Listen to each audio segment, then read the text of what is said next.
Thank you very much, partner na Romel. Magandang araw po sa inyo lahat.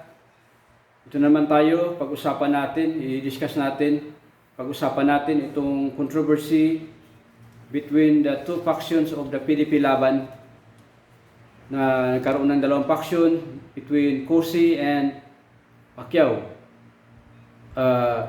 Cossey with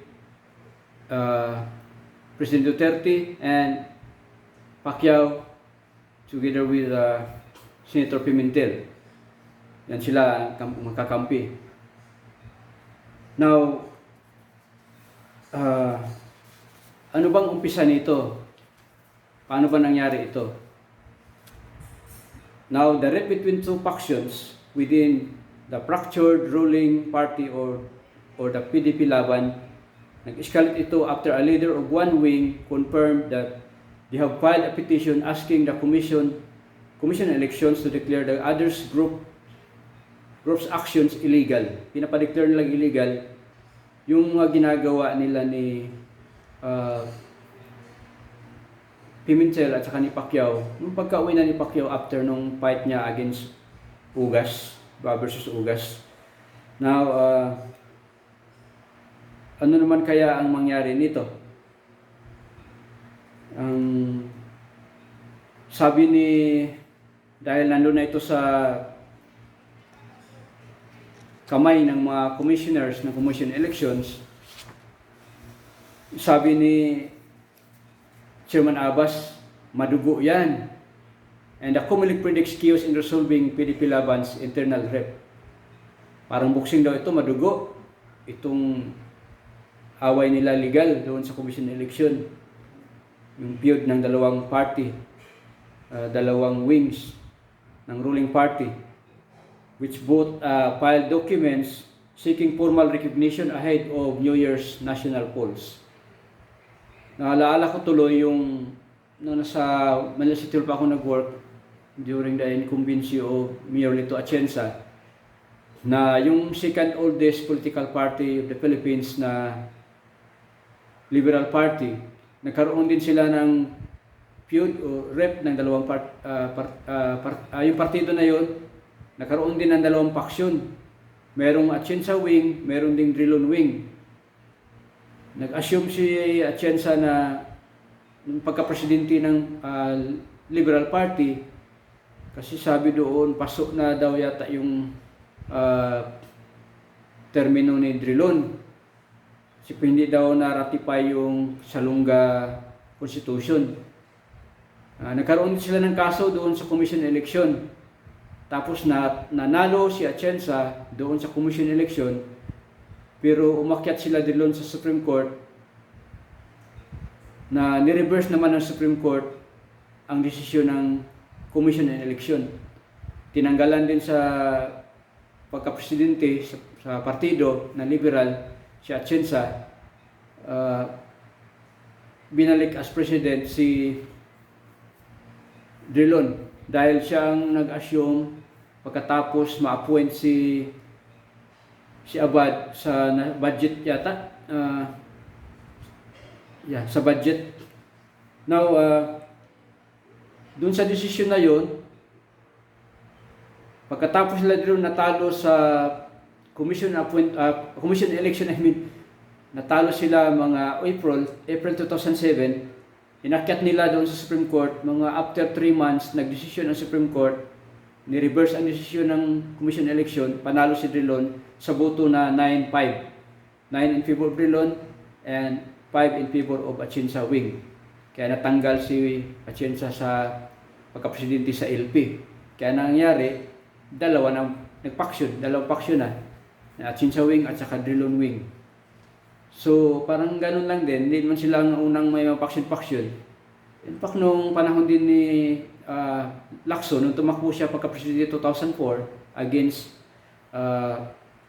APG at saka ni GMA, tumakbo din siya under ng PDP, LDP, Alapian ng Demokratikong Pilipino, Butch Aquino wing. So, hindi na bago sa atin itong mga faction, itong mga wing-wing na yan. So, yun na nga. Ang sabi ni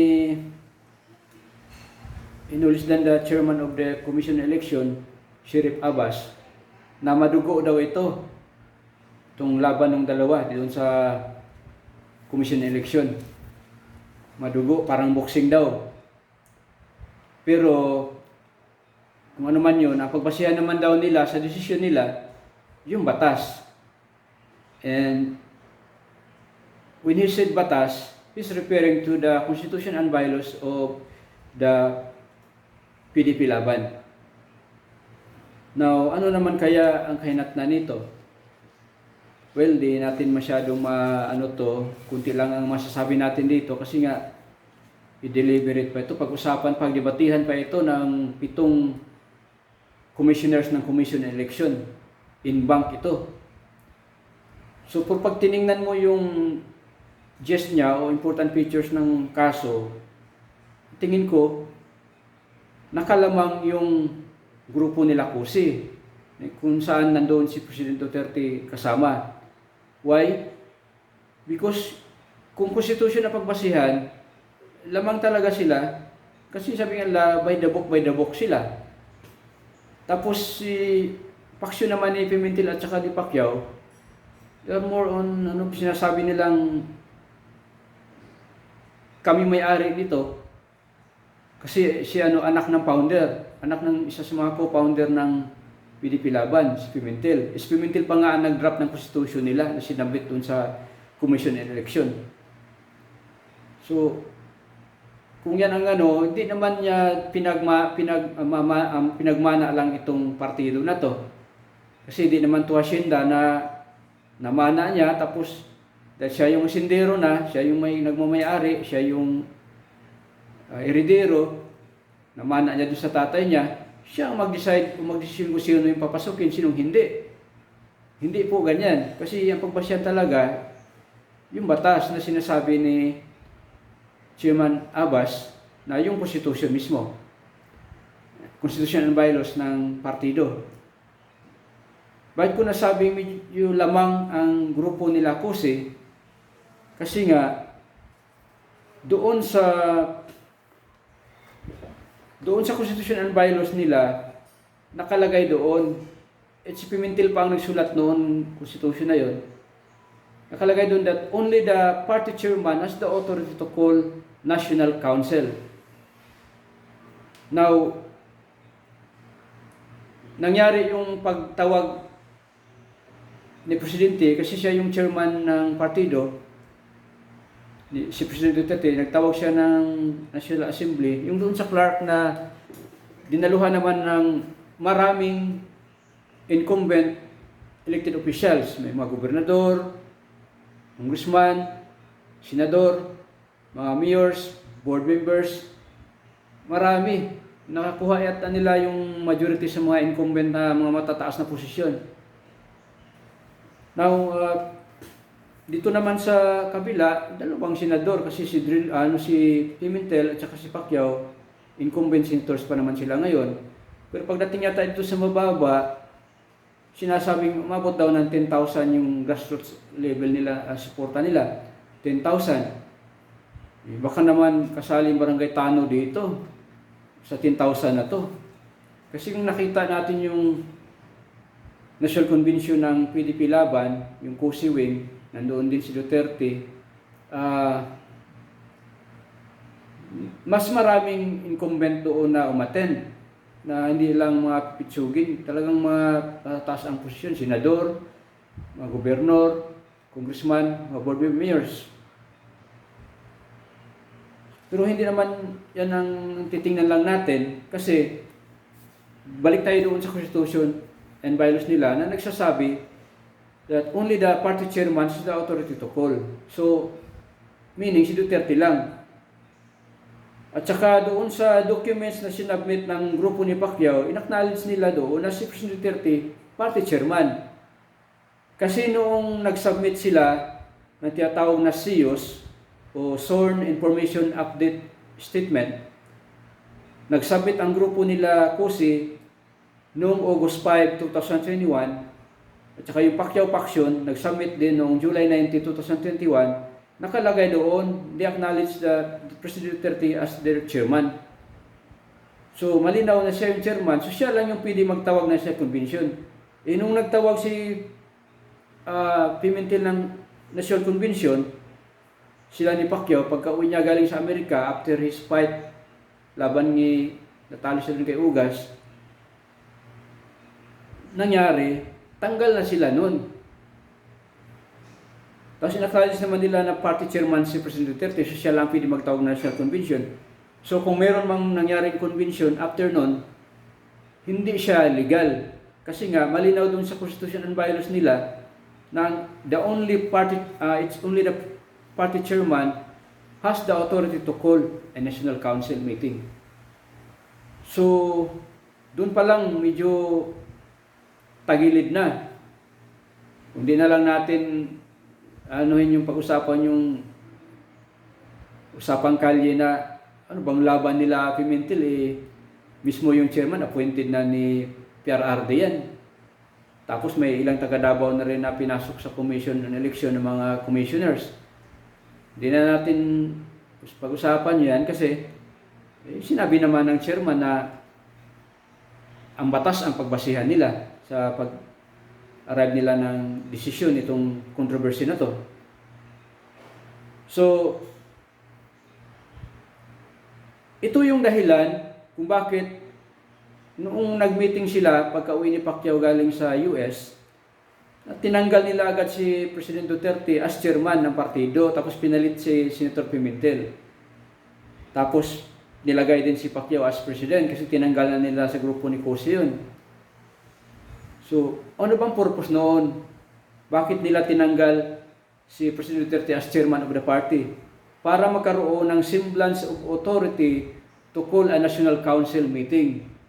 Tapos doon na, meeting na sila. In-install si Pacquiao as president ng partido. Then, pinoclaim na rin as official candidate pagka-president. So yun yun. Kasi alam nila na ang chairman lang pwede magpatawag, kaya tinanggal nila. Tapos nag-council meeting na National Assembly para magkaroon ng semblance of authority. Pero hindi, kasi nga malinaw na si Duterte ang in-acknowledge nila na party chairman. Kung mayroong magpatawag ng National Convention na hindi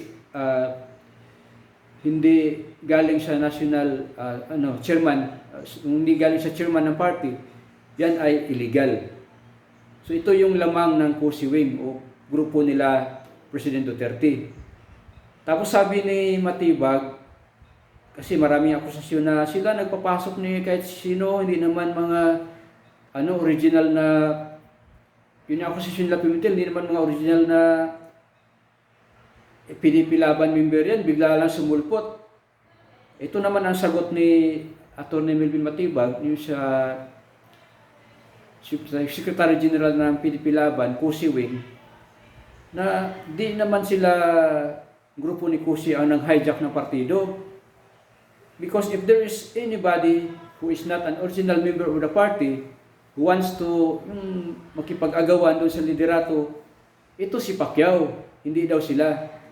Because si Pacquiao, before daw naging PDP Laban, galing din siya sa Liberal Party. Galing din siya bago siya naging Liberal Party, galing din siya sa Nationalista Party. Nakalimutan niya magitin na before din siya sumali sa PDP Laban, noong 2016, kapartido niya si Binay doon sa una, yung United Nationalist Alliance. Kapartido siya ni Binay. So makita natin, saan ba ang loyalty nito? Di rin siya original na bumalimbing lang nito dahil nanalo ang presidente. Kasi may ambition din pala siya na magpresidente din para ma-endorso. So, ito yung natin na medyo nakalamang yung grupo nila Cossio. Pero hindi pa ito natin masabi kasi ang kumilik naman ang magdesisyon talaga nito. Magkaroon pa ng deliberation ito. Yun ang sinasabi ko, kung matalo sila, hindi makontento sa desisyon, kung sino man matalo dito, pwede pang umakyat sa Supreme Court. Pagkatapos mag-file ng motion for consideration, tapos ma-denied, may last resort nila, last option nila, akyat sa Supreme Court. Just like what Drilon did noong 2007. So, madugo pa talaga. So, yung question ni Paring Romel, kung ano bang opsyon ni Pacquiao o kung sa other party na just in case matalo, anong options nila?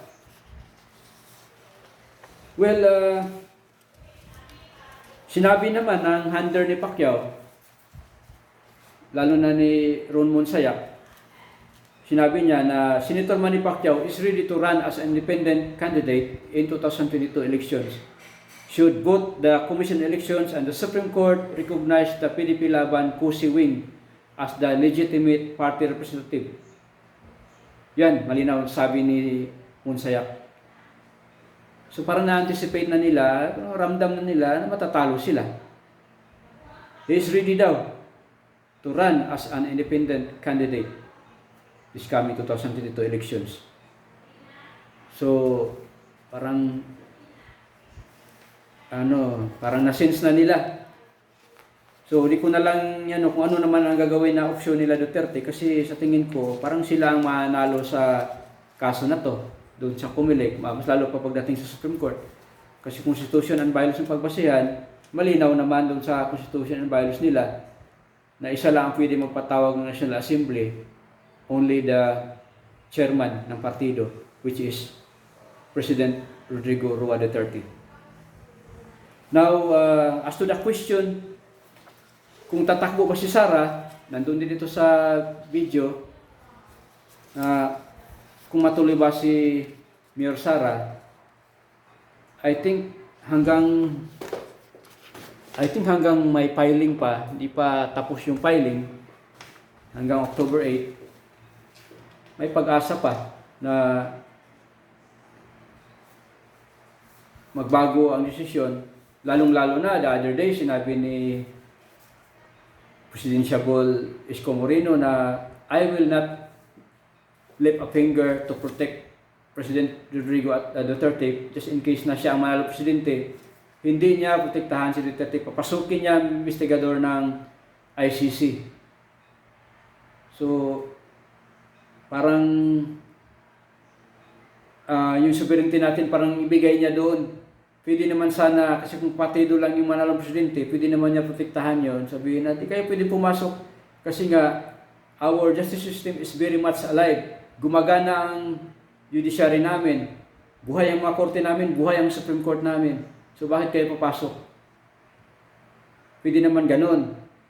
In fact, doon sa kaso naman sa Amerika noon, nung gustong pasukin ng mga investigators ng ICC ng Amerika para mag-imbestiga doon sa mga US Marines na nakagawa ng abuso, krimen doon sa Afghanistan, tapos pinauwi na sa US, gusto na imbestigahan. Ang ginawa ni Trump, di niya pinapasok yung mga investigators, kinancel yung visa, so di na nakapasok. So pwedeng ganun. Pero sinabi na ni Pacquiao, Isko Moreno, na just in case siya manalo, hindi niya protektahan si Duterte, paimbestigahan niya. So baka dahil dito, siyempre ama mo yun, ikaw naman ang leading sa, it's very unusual na ikaw yung pinaka-leading sa mga surveys, sobrang layo na ng lamang, milya-milya na, kumpara doon sa sumunod na second, sobrang layo. I think mga 31 to 40% na siya ngayon. Tapos makita mo yung pool ng mga tao, talagang mga tao nag-ano na, halos persahe na siya para tumakbo, tapos ayaw pa rin niya. Baka yun dahil dyan, dahil sa mga nangyaring ito, makapag-desisyon siya tumakbo na, at saka atas na lang yung ama para isa lang talaga ito 30 sa national na tatakbo. So marami pang mangyari hanggang October 8, yung deadline ng filing. Di na lang tayo asa doon sa substitution kasi hindi naman sila magkapartido ng ama niya, so hindi obra yung substitution gaya ng ginawa nila noon na pinalitan lang si Dinyo. Kasi nga kapartido, hindi mag-apply ang substitution pag hindi kapartido. So tingnan lang natin hanggang October 8 kung ano mangyari. Pero siguro mga first week of October, marami nang magsilabasan ng mga malaking balita. So yun lang. But before ako magpaalam, isang palaala lamang gagawin ko. Paalala ko sa inyo, mga botante, dahil malapit ng eleksyon, kahit na meron tayong pandemic, kahit hirap sa pundo, gagastos ng bilyones ang eleksyon, pero I think matutuloy na ang eleksyon. Ito lang ang paalala ko sa inyo, na ang baluta ay hindi listahan ng mga magnanakaw. Kaya pag-isipan mo ang mga pangalan na ilalagay mo. Yun lang po. Maraming salamat at magandang araw ulit. Thank you very much.